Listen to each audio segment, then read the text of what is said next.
লড়াইটাও ভালো দিয়েছেন, একদম তৃণমূল প্রশাসনের বিরুদ্ধে লড়াই দিয়েছেন, যদিও নতুন সরকার বিজেপি এসেছে, কি বলবেন? দেখুন, লড়াইটা তো মানুষ লড়েছে ডোমকলের। আমি ডোমকলের মানুষকে প্রথমে আজকে বিধানসভায় শপথ নেওয়ার পর প্রথম অভিনন্দন জানাবো যে তারা এই যে রাজ্যে 294টা আসনের মধ্যে অন্তত একটা বামপন্থীদেরকে এখানে প্রতিনিধি পাঠিয়েছে।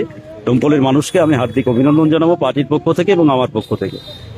আর যেটা হচ্ছে যে আমাদের লড়াই সবসময় সংখ্যার উপর ডিপেন্ড করে হয় না। সংখ্যা এক থাকলেও 100-র কাজ করা যায়, আবার 294টা সিট থাকলেও দেখা যাচ্ছে বেশিরভাগ বিধানসভার বিধায়ক আপনার ঘুমায়, না হলে হচ্ছে যে গঙ্গার ধারে বেড়াতে যায়, যার ফলে একা থাকলেও সেই ভূমিকা পালন করা যায় যদি ইচ্ছা থাকে, উইল থাকে পলিটিক্যাল।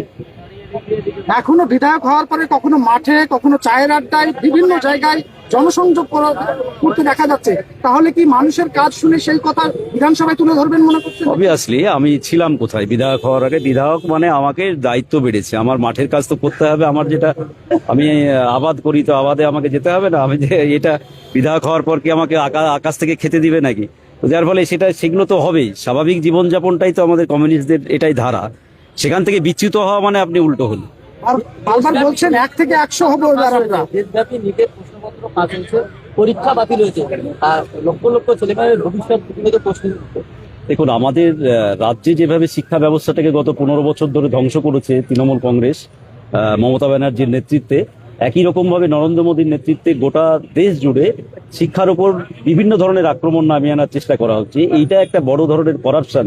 এই করাপশন আস্তে আস্তে এটা নতুন না, এর আগেও আমরা দেখেছি বিভিন্ন ধরনের কোশ্চেন পাস হওয়া, যার ফলে আসলে আমাদের দেশের কর্পোরেটদের হচ্ছে যে এখন নজর পড়েছে গোটা শিক্ষা ব্যবস্থার উপরে।